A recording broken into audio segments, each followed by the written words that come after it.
नमस्कार दोस्तों, आपका स्वागत है हमारे स्टोरी पॉडकास्ट में। चलिए शुरू करते हैं कहानी। गबन भाग 15। लेखक मुंशी प्रेमचंद। 9 दिन गुजर गए।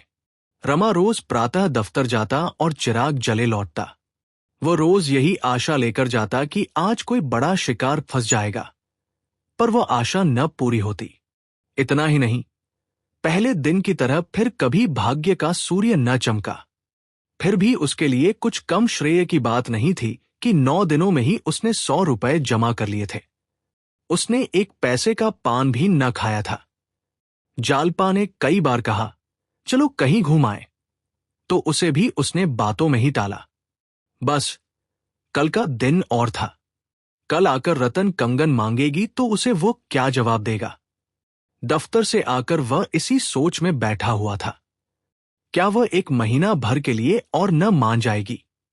इतने दिन वह और न बोलती तो शायद वह उससे ऋण मुक्त हो जाता। उसे विश्वास था कि मैं उससे चिकनी चुपड़ी बातें करके राजी कर लूंगा। अगर उसने जिद की तो मैं उससे कह दूंगा। सर्राफ रुपए नहीं लौटाता। सावन के दिन थे, अंधेरा हो चला था। रमा सोच रहा था, रमेश बाबू के पास चलकर 2-4 बाजियां खेलाऊं, मगर बादलों को देख देख कर रुक जाता था। इतने में रतन आ पहुंची। वो प्रसन्न न थी। उसकी मुद्रा कठोर हो रही थी। आज वह लड़ने के लिए घर से तैयार होकर आई थी और मुरव्वत और मुलाहजे की कल्पना को भी कोसों दूर रखना चाहती थी। जालपा ने कहा, तुम खूब आई। आज मैं भी जरा तुम्हारे साथ घूम आऊंगी। इन्हें काम के बोझ से आजकल सिर उठाने की भी फुर्सत नहीं है। रतन ने निष्ठुरता से कहा, मुझे आज तो बहुत जल्दी घर लौट जाना है। बाबूजी को कल की याद दिलाने आई हूं। रमा उसका लटका हुआ मुंह देखकर ही मन में सहम रहा था।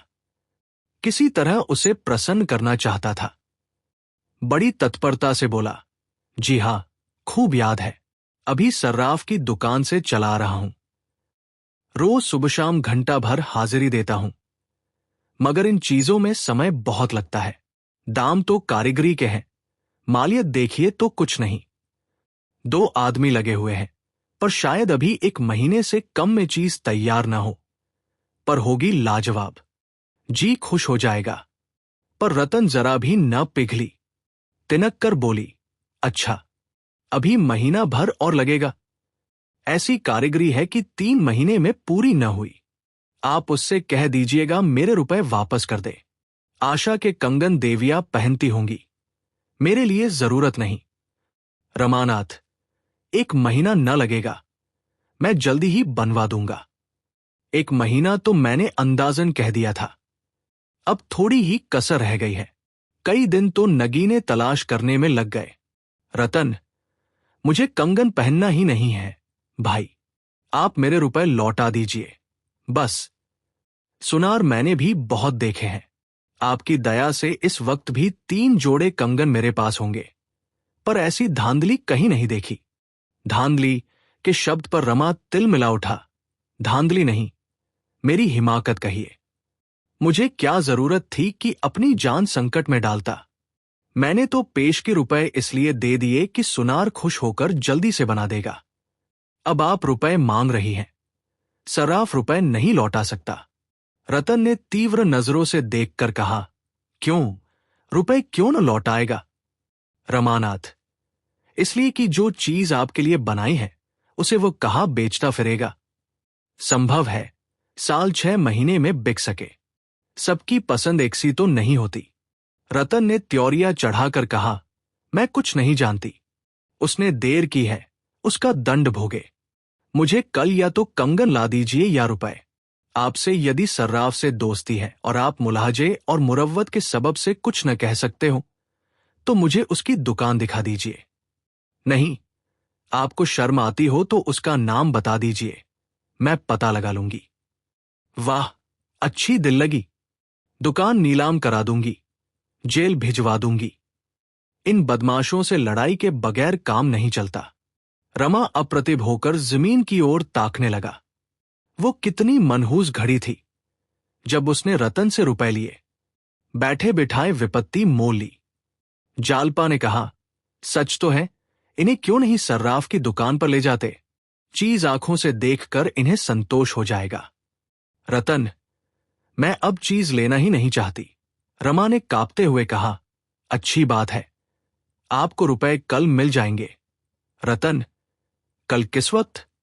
रमानाथ, दफ्तर से लौटते वक्त लेता आऊंगा। रतन, पूरे रुपए लूंगी। ऐसा न हो कि 100-200 रुपए देकर टाल दें। रमानाथ, कल आप अपने सब रुपए ले जाइएगा। ये कहता हुआ रमा मर्दाने कमरे में आया और रमेश बाबू के नाम एक रुक्का लिखकर गोपी से बोला, इसे रमेश बाबू के पास ले जाओ, जवाब लिखाते आना। फिर उसने एक दूसरा रुक्का लिखकर विश्वंभर दास को दिया कि मानिक दास को दिखाकर जवाब लाए।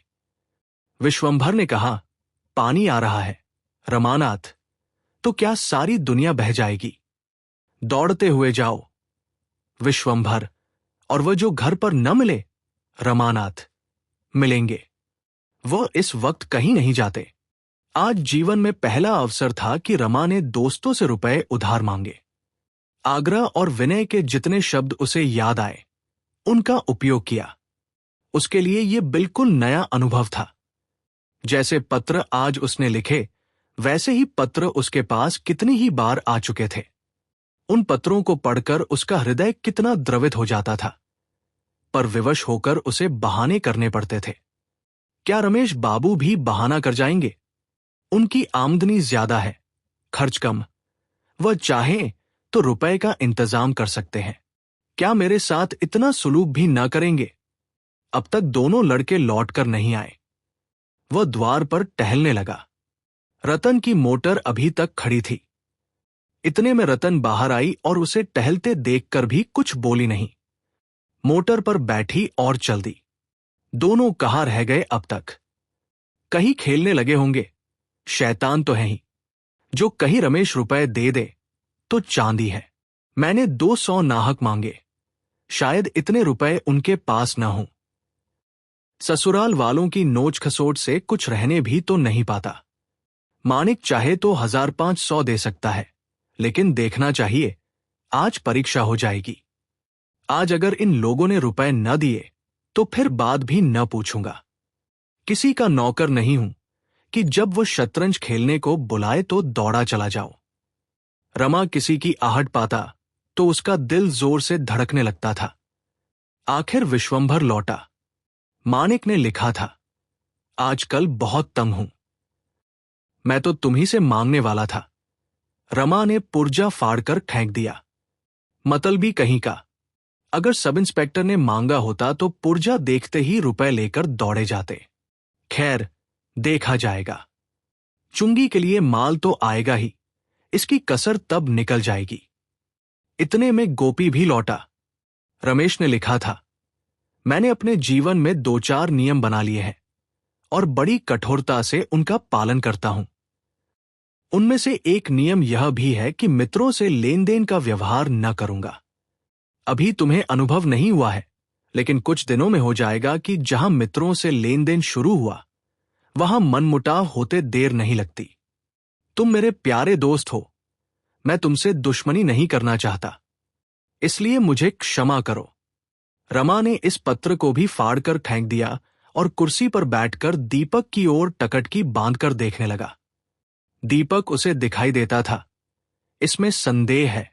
इतनी ही एकाग्रता से वो कदाचित आकाश की काली अभेद्य मेघराशि की ओर ताकता।